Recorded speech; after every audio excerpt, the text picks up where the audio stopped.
El viceministro de Minería y Energía, Juan Carlos Llobet, se reunió con el equipo político del presidente electo Gabriel Boric por la polémica licitación del litio. Tras la reunión con el ministro, dijo que se buscarán acuerdos con una visión de largo plazo. Vamos a conversar al respecto con Willy Kracht, encargado del programa de minería del presidente electo. ¿Cómo estás? Gracias.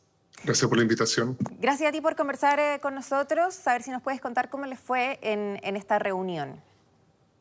Me parece que fue una buena reunión. Nosotros tuvimos la oportunidad de compartir con el ministro nuestras inquietudes respecto de lo que implica y las condiciones que hay en la licitación que está en curso.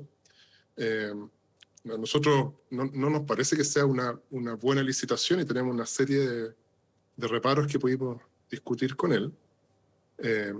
Principalmente porque la licitación está basada exclusivamente en criterio económico, o sea, se pone a disposición del mercado 5 cuotas de extracción de litio, que básicamente se están entregando al mejor postor sin ni siquiera atender a criterios técnicos. Ahora, al margen de eso, nosotros creemos que hay una serie de otros elementos que deberían estar presentes en ejercicios de este tipo, en licitaciones de este tipo, principalmente, y eran elementos que incluso aparecían en ejercicios previos en torno al litio. Estoy pensando en la posibilidad explícita de que a partir de la explotación se genere algún tipo de recaudación que vaya a investigación y desarrollo, que haya retribución para las comunidades, que haya una preocupación más explícita por el medio ambiente. Y esos son todos elementos que nosotros no vemos en la licitación y que es parte de lo que le pudimos comentar al ministro. Claro. Ahora, lo que dicen desde el Ejecutivo es que nosotros, justamente sin estas licitaciones o sin estos socios que pudiesen explotar el litio y que permitirían que el Estado se quede sin invertir con el 50% de esa recaudación, hace que vayamos siendo cada vez menos competitivos. En el fondo que en el tiempo nos hemos ido quedando atrás, así como Argentina, por el otro lado, va creciendo en este sentido. ¿Qué tanto hay de eso, de acuerdo a lo que ustedes están viendo? Y en definitiva, ¿se podría volver a entrar, digamos, para recuperar ese lugar, pero en base quizás a más investigación, a tener números más certeros, hacerlo también, por supuesto, imaginamos, con la debida responsabilidad? Mira, es efectivo que estamos perdiendo perdiendo participación relativa en el mercado del litio. Y que nosotros tenemos la posibilidad como país de hacer algo.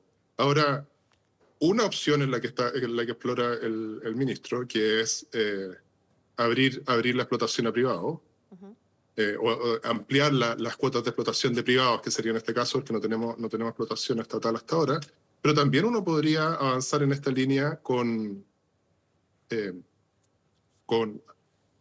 explotación estatal. ¿Y cuál sería el paso para poder llegar a eso, no? ¿Es muy complejo?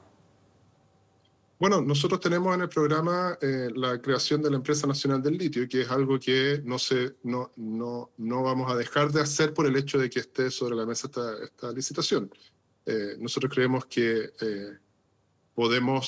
es posible replicar en la minería del litio una figura como la que tenemos hoy en la minería del cobre, donde hay un componente estatal importante, que es Codelco, que es complementado con participación privada. Ahora, lamentablemente en el caso del litio solo hay participación privada y la licitación que se empuja hoy apunta en la dirección de aumentar la participación privada. Exacto, va al mismo lado, sí, digamos, en el mismo sentido, ¿no?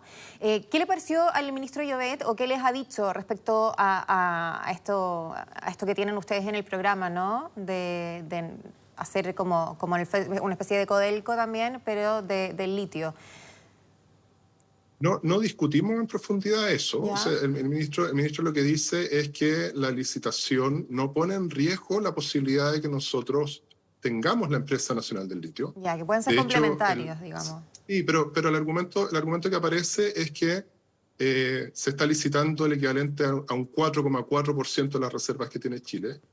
pero a nosotros, cuando nosotros miramos el escenario completo, vemos que ese 4,4% es respecto del total de litio que tiene Chile, pero si le descontamos lo que hoy está debajo de Albemarle y SQM en el salar, la cantidad disponible es mucho menos. Entonces, la licitación en curso está poniendo en el mercado entre el 25 y 30%. Entonces, desde esa perspectiva, sí podría tener un efecto o podría de alguna manera entorpecerse el mercado interno del litio o la explotación interna del litio en el futuro, cuando nosotros tengamos la empresa nacional del litio, más estas empresas explorando y explotando. Y eso para nosotros implica que le imprima un sentido de urgencia a poder salir con esta empresa nacional del litio lo antes posible, antes de que, producto de decisiones que se tomaron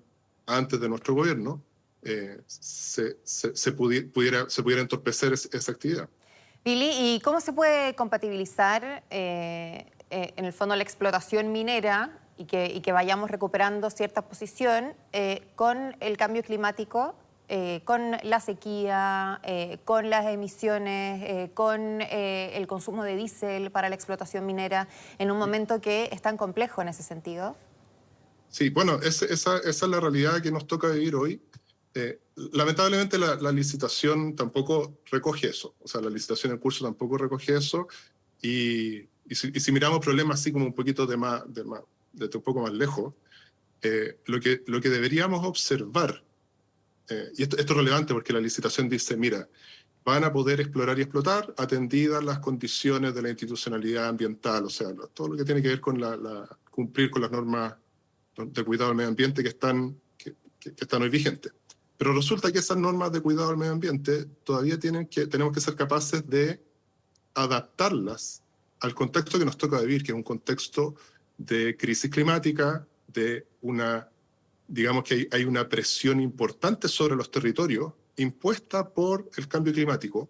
Por lo tanto, nosotros deberíamos suponer, no nos debería en realidad extrañar, que la institucionalidad ambiental también evolucione para hacerse cargo de esto. Entonces,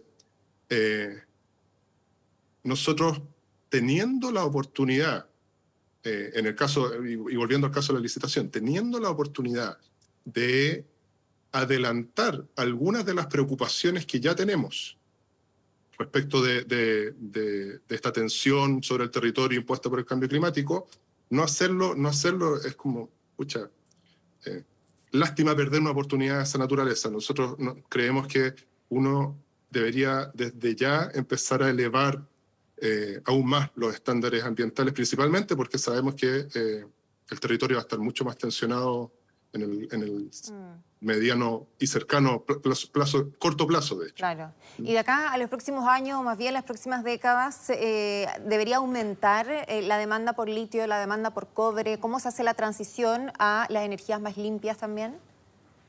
Sí, debería aumentar, y ahí se da una cosa que es un poco paradojal, porque la forma como nosotros como humanidad estamos enfrentando el cambio climático, la principal forma como lo estamos haciendo, es apuntamos a la reducción de emisiones. Es decir, digo la principal porque harían otro, no podría apuntar a reducir el consumo y producir un poco menos, disminuir las demandas, ¿ya? Pero no estamos concentrando en disminuir emisiones.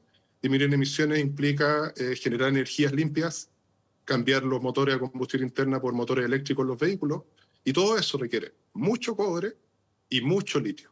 Entonces, vemos, de hecho, en el caso del litio, las proyecciones del Banco Mundial dicen que al año 2050 deberíamos tener una demanda que es 10 veces la demanda actual.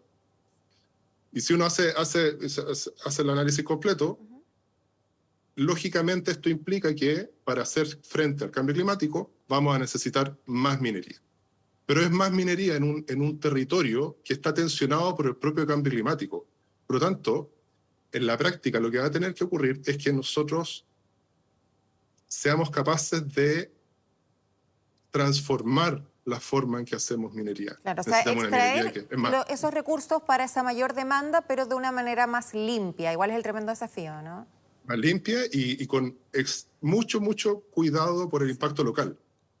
Sí, de todas maneras. Y eso va a ser complejo, ¿no? ¿Existe algún tipo de experiencia comparativa? Me imagino que técnicamente ahí tienen que aplicarse cambios importantes. La minería en general, bueno, está siempre abierta al cambio, ¿ya? Sí. Y se va adaptando.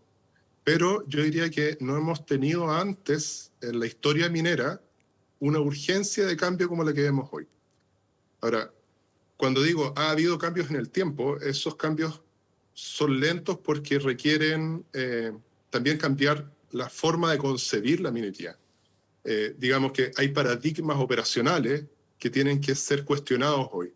Y para eso nosotros, bueno, necesitamos de la buena disposición del sector minero, pero también hay que entregar señales desde las políticas públicas para propender a incentivar esa revisión de paradigmas. Hay que mirar, mira, es un proceso que se está viviendo a nivel mundial, hay preocupación transversal, no hay nadie que esté muy adelantado, entonces tenemos incluso nosotros la oportunidad de dar el ejemplo para que otros países lo tomen. Y es uno de los desafíos que nosotros nos ponemos como gobierno electo del presidente Gabriel Boric. Claro, ser un buen ejemplo Sí. a ojos del mundo. Ahora, ¿les preocupa lo que pueda pasar por la escasez hídrica y el cese de operaciones de ciertas faenas? Porque obviamente está completamente ligado y sabemos que la sequía es un problema instaladísimo en Chile y que es probable que no se vaya a revertir. Sí, ese problema en el caso de la minería se ha transformado temporalmente en un problema técnico.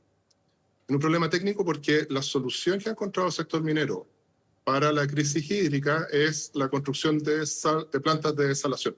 O sea, nosotros trabajamos con agua de mar en minería, listo. Eso soluciona la escasez de agua. Pero en el mediano plazo no es claro lo que vaya a pasar cuando el estrés hídrico esté impactando con mayor intensidad a las comunidades que están cerca de las operaciones. Entonces, nos parece que es necesario ahí abrir un espacio de diálogo y de conversación eh, que apunte a resolver el problema de la escasez de agua, no solo para la operación específica, tal operación minera o la que sea, de la actividad que sea, sino a nivel de cuencas. Es decir, yo no podría imaginar tener una provincia en que no es posible regar ningún árbol, pero vemos atravesar una tubería que lleva agua para alguna instalación industrial que está instalada en la cordillera. O sea, eso es algo que claramente desencadenaría una conflictividad alta, que es mejor evitar. Estamos a tiempo de generar propuestas de gestión integrada de cuencas que apunten justamente en esa dirección de evitar una crisis que va a llegar, Claro. lo queramos o no. Además, el año pasado, en Reporte Minero, salió una entrevista tuya donde tú decías que los minerales, en el fondo, eran cada vez más duros, que por ende se requería cada vez más energía para poder procesarlos o para poder molerlos. Y por ende, acá justamente lo que necesitamos es que se consuma menos energía y está pasando todo lo contrario por una cosa propia del mineral. No solo eso, además de necesitar más energía para moler los minerales, están cada vez más profundos o más lejos de las plantas de procesamiento. O sea, en una mina, un rajo es muy grande, los camiones tienen que mover grandes distancias el mineral, y eso hace que, incluso si es que nosotros mantuviéramos la producción, ya estos 5,8 toneladas de cobre que producimos al año, si nos propusiéramos mantener esa producción, vamos a ver un aumento importante de consumo de energía en el tiempo. Y además, como por otro lado, esto es un poco más técnico, pero mira, van bajando las leyes, entonces necesitamos mover y procesar más mineral todavía para poder mantener esa producción, lo que tiene acompañado un mayor consumo de agua por tonelada de cobre producida. Entonces, esos son parte de los desafíos, de hecho, para el sector minero: mayores consumos de electricidad, mayores consumos de agua, a pesar de que el consumo de agua es poco en el contexto nacional, es alrededor del 3%. Y también tenemos desafíos para completar esa figura por el lado del consumo de diésel y la electromovilidad de camiones de alto tonelaje. Exacto. Es una buena noticia, por lo menos, que va a haber, se va a ver aumentada la demanda del litio, del cobre, justamente para hacer esa transición a energías limpias, ¿cierto? A los vehículos eléctricos, por ejemplo, que la idea es que se vayan masificando. Sabemos que son súper caros, pero ojalá que eso vaya cambiando a medida que haya más oferta también. Y seguro que eso se va a ir normalizando con el tiempo, esperamos. Claro, el tema es que para poder llegar a eso, efectivamente, se requiere una mayor explotación de los minerales. Sabemos lo que eso conlleva. Por lo menos la buena noticia es que la demanda va a estar. El tema va a ser para ustedes el tremendo desafío de cómo enfrentarlo, ¿no? De la manera que genere menor impacto posible. Muchísimas gracias, Willy Kraft, encargado del programa de minería del presidente electo Gabriel Boric, por conversar con nosotros. Que te vaya muy bien. Gracias.